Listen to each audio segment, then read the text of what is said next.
Hello दोस्तों, जैसा कि हम पिछली वीडियो में बौद्ध धर्म के बारे में पढ़ रहे थे, तो हम आज भी इस वीडियो में भी बौद्ध धर्म के बारे में ही पढ़ेंगे। तो हम आज दोस्तों इस वीडियो में बुद्धिस्ट काउंसिल्स के बारे में पढ़ेंगे।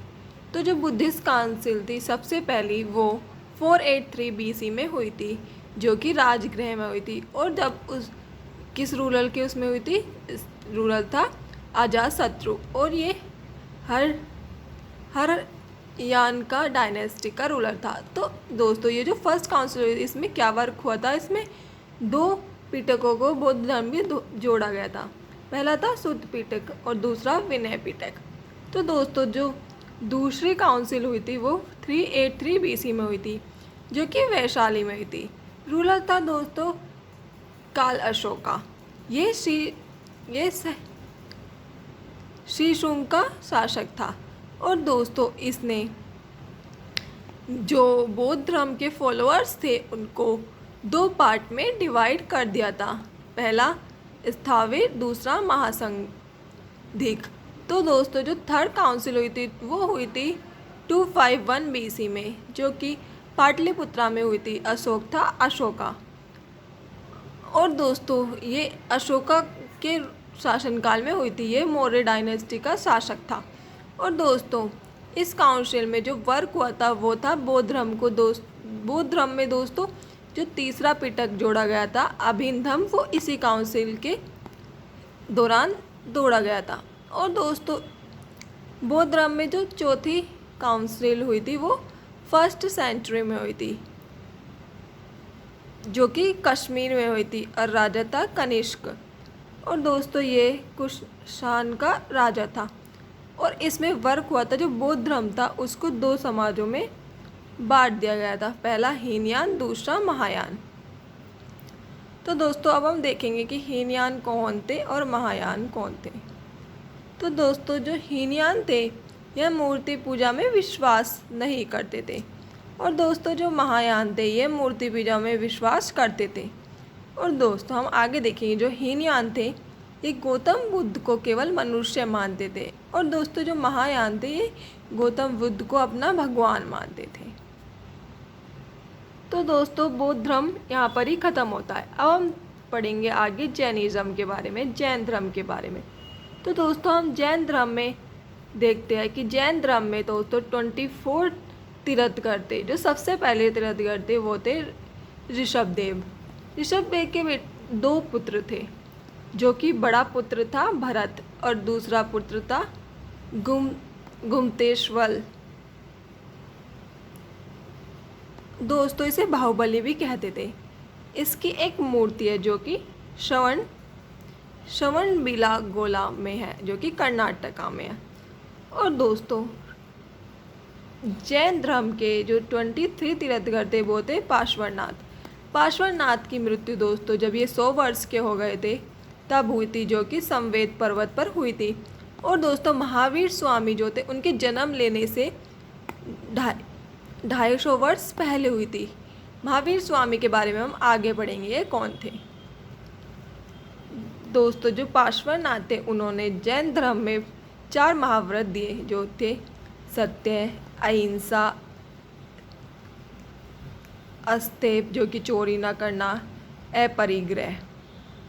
दोस्तों हम आगे देखेंगे जैन धर्म के जो कि 24वें तीर्थंकर थे वो थे महावीर स्वामी। तो दोस्तों महावीर स्वामी कौन थे, जैन धर्म के 24वें तीर्थंकर। इनका जन्म दोस्तों 540 BC में कुंदग्राम जो कि वैशाली में वहाँ पर हुआ था। इनका दोस्तों बचपन का नाम वर्धमान था और इनके पिता का नाम सिद्धार्थ था। और इनकी माता जो थी उनका नाम था त्रिशला। और इनकी दोस्तों जो वाइफ थी उनका नाम था यशोदा। और इनका दोस्तों सन इन लॉ का नाम था जमाली। और इनकी दोस्तों एक पुत्री हुई थी जिसका नाम था प्रियदर्शना। कहीं कहीं इसे अनुजा के नाम से भी, मतलब जैसे कि किसी में इसका नाम, इनकी पुत्री का नाम प्रियदर्शना है तो किसी में इनका नाम अनुजा है। दोस्तों हम आगे देखेंगे जो कि महावीर स्वामी थे उन्होंने 30 वर्ष की आयु में अपना घर जो था वो त्यागा था, जो कि अपने एल्डर ब्रोदर नंदीवर्धन की आज्ञा से।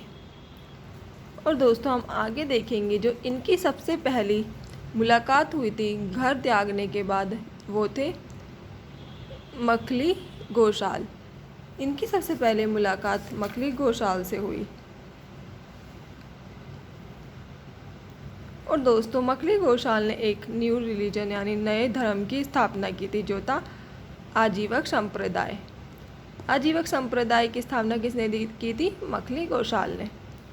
दोस्तों हम आगे देखेंगे 12 वर्ष की तपस्या के बाद वर्धमान जो थे, उन्होंने जुम्बिका नामक ग्राम में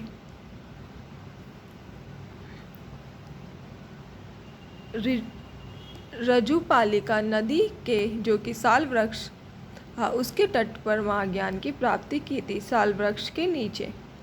और दोस्तों इनके केवल एक की प्राप्ति के बाद तो केवल्य दोस्तों महाज्ञान प्राप्ति को कहते हैं। तो दोस्तों केवल्य की प्राप्ति के बाद ये केवलिन निर्ग्रथ जीन आदि कहलाए जाने लगे। महावीर स्वामी का दोस्तों जो प्रथम शिष्य था वो जमाली था, जो कि इनका दामाद था, जैसे कि हमने पढ़ा था। और इनकी सबसे पहली जो महिला शिष्य थी वो चंदना थी। और दोस्तों प्राचीन काल में जैन धर्म का जो प्रमुख केंद्र था वो मथुरा था, भारत में। मगध में दोस्तों जैन धर्म का प्रचार करने के लिए जो महावीर स्वामी थे उन्होंने 11 शिष्यों को नियुक्त किया था, जिन्हें 11 गंधर कहा जाता था, जो कि ये मगध में भेजे थे। आर्य सुधर्मन ये दोस्तों महावीर स्वामी की मृत्यु के बाद जीवित रहने वाला एक लौता गंधर था। तो हमसे दोस्तों क्वेश्चन पूछा जाता है कि महावीर स्वामी की मृत्यु के बाद भी कौन सा गंधर जीवित रहा था, तो वो था आर्य सुधर्मन। तो दोस्तों आर्य सुधर्मन जो थे ये फर्स्ट चेयरमैन भी थे, जो कि जैन यूनियन के। और दोस्तों हम आगे देखेंगे कि 468 BC में ही महावीर स्वामी की मृत्यु हुई थी, जो कि पावापुरी में हुई थी। और दोस्तों हम आगे देखेंगे जो कि महावीर स्वामी हैं, उनके जो मोस्ट फेमस फॉलोअर्स थे वो थे स्थूलभद्र और भद्रबाहु।